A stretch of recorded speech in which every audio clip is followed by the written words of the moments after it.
রেডিওর নীরব ঘরে আজও বাজে সেই সুর। শাম্মী আখতার, তুমি আছো, তুমি বহুদূর।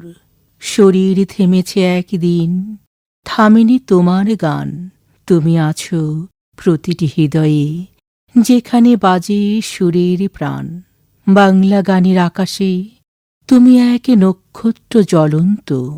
শাম্মী আখতার, স্মৃতিতে তুমি চির অনন্ত। ঢাকা শহর আইসা আমার আশা ফুরাইছে, আমি যেমন আছি তেমন রব, বউ হব না রে। এরকম অসংখ্য জনপ্রিয় গানের বরেণ্য সঙ্গীত শিল্পী শাম্মী আখতার। ১৯৮০ সালে প্রখ্যাত সঙ্গীত পরিচালক সত্য সাহার সুরে অশিক্ষিত চলচ্চিত্রে গান গাওয়ার মধ্য দিয়ে প্লেব্যাক শিল্পী হিসেবে আত্মপ্রকাশ করেন শাম্মী আখতার। প্রথম প্লেব্যাকেই দারুণ জনপ্রিয় হয় তার গাওয়া গান ঢাকা শহর আইসা আমার আশা ফুরাইছে। শুনব আয়োজনের শুরুতে এই গানটি। গানের কথা লিখেছেন গাজী মাজহারুল আনোয়ার। গানটিতে শাম্মী আখতারের সহশিল্পী ছিলেন খোন্দকার ফারুক আহমেদ।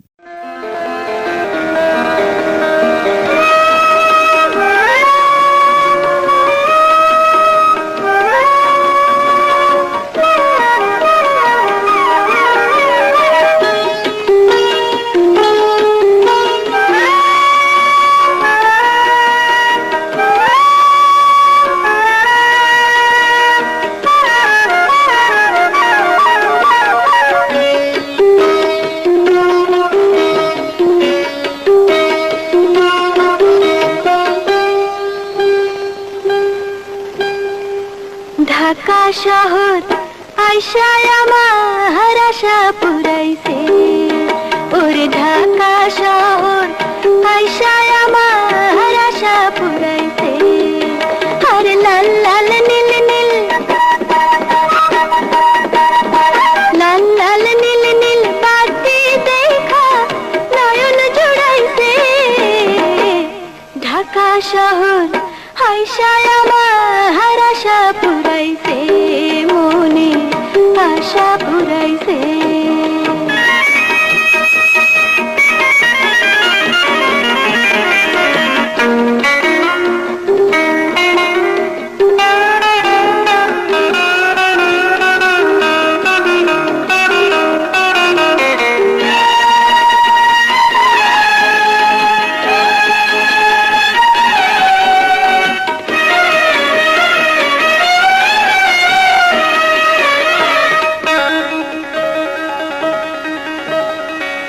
তেল ছাড়া বাতি জ্বলে আজবে শহরে, মাটি ফাটায় বৃষ্টির পানি ঝরঝরাইয়া পড়ে রে, ঝরঝরাইয়া পড়ে। গরু নাই রে, ঘোড়া নাই রে, কি জানি কি দিয়া বড় বড় গাড়ি গুলি চালে ঘর গড়াইয়া রে, চালে ঘর গড়াইয়া। ওরে সেই গাড়িতে চড়তে আমার, সেই গাড়িতে চড়তে আমার ইচ্ছা হয়ে যাচ্ছে।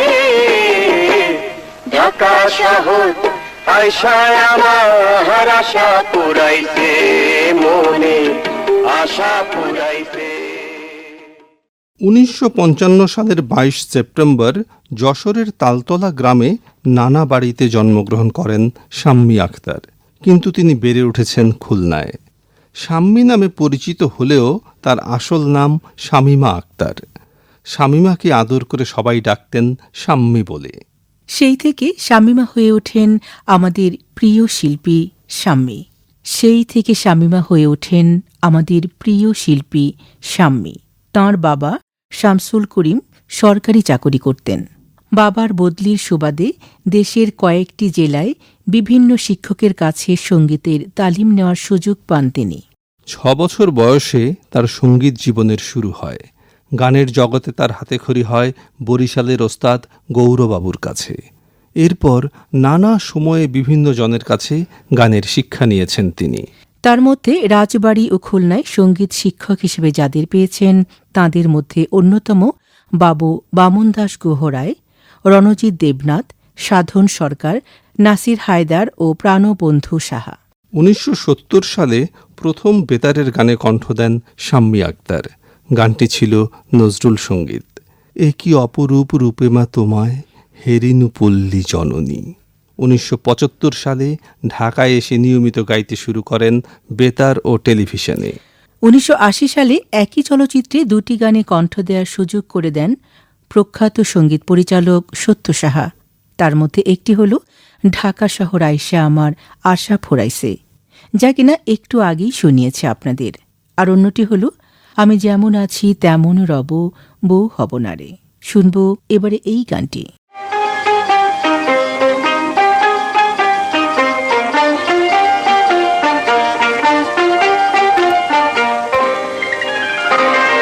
আমার না সবাই জানে, কেউ চায় শাসন করতে, আবার কেউ চায় বান্ধা রাখতে। আমার না কিচ্ছু ভালো লাগে না।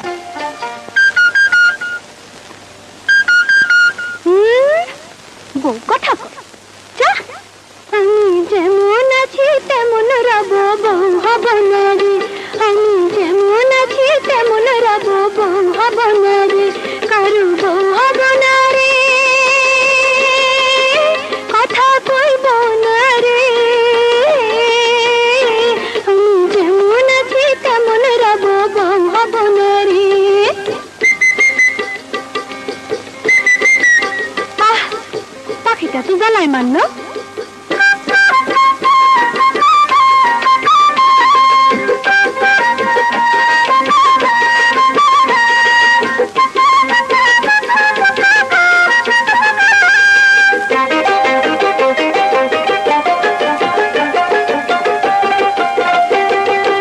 ওই যে দূরের আকাশে ঝিরি ঝিরি বাতাসে, ওই যে দূরের আকাশে ঝিরি ঝিরি বাতাসে, মেঘগুলো যেমন কইরা উইড়া চলে, উইড়া চলে।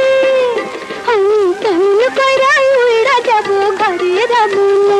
আমি তেমন কইরা উইড়া যাব ঘরে যাব না। ঘরে রইব না রে, বন্দি হব না রে।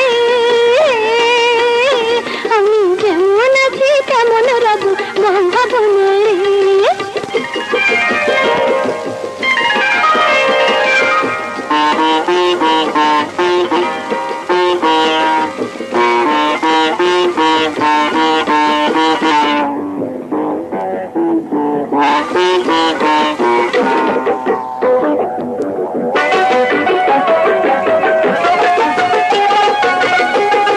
শাপলা ফোটা পুকুরে গরম লাগা দুপুরে,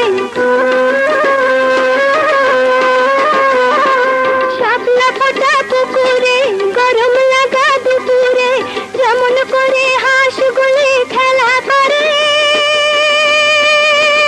খেলা করে। আমি তেমন কইরা সাঁতার দেব ডাঙে রব না। আমি তেমন কইরা সাঁতার দেব ডাঙে রব না। ডাঙায় রইব না রে, শাসন শুনব না রে। আমি যেমন আছি তেমন রব, বউ হব না রে। কারু বউ হব না রে, কথা কইব না রে। আমি যেমন আছি তেমন রব, বউ হব না রে। আমি যেমন আছি তেমন রব, বউ হব না রে। জাকির হোসেন রাজু পরিচালিত ভালোবাসলেই ঘর বাঁধা যায় না সিনেমার টাইটেল গানটিকে 2010 সালের জাতীয় চলচ্চিত্র পুরস্কার অর্জন করেন শাম্মী আখতার। ব্যক্তিগত জীবনে 1977 সালের 22 ফেব্রুয়ারি সঙ্গীতশিল্পী আকরামুল ইসলামের সঙ্গে বিবাহ বন্ধনে আবদ্ধ হন শাম্মী আখতার। তাদের দুই সন্তান কমল ও সাজিয়া। শোনাব আয়োজনের সব শেষ গান।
শুধু এতদিন অভিনয় গেছি করে।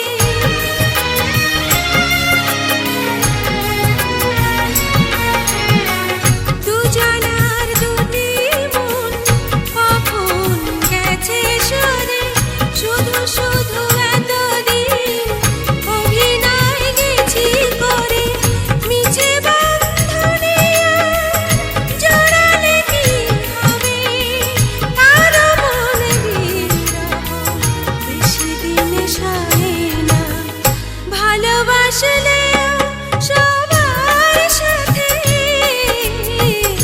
ঘর বাঁধা যায় না। হাজার বছর পাশে থাকলে কেউ কেউ আপন হয় না। ভালোবাসলেও সবার সাথে ঘর বাঁধা যায় না। শাম্মী আক্তার প্রায় 5 বছরের বেশি সময় ধরে ক্যান্সারের সঙ্গে লড়াই করেন। 2018 সালের 16 জানুয়ারি বিকেলে তাঁর শারীরিক অবস্থার অবনতি হলে চামেলিবাগের বাসা থেকে হাসপাতালে নিয়ে যাওয়ার পথে তিনি মৃত্যুবরণ করেন। 17 জানুয়ারি তাঁকে ঢাকার শাহজাহানপুর কবরস্থানে সমাহিত করা হয়। শিল্পীর প্রতি আরও একবার গভীর শ্রদ্ধা।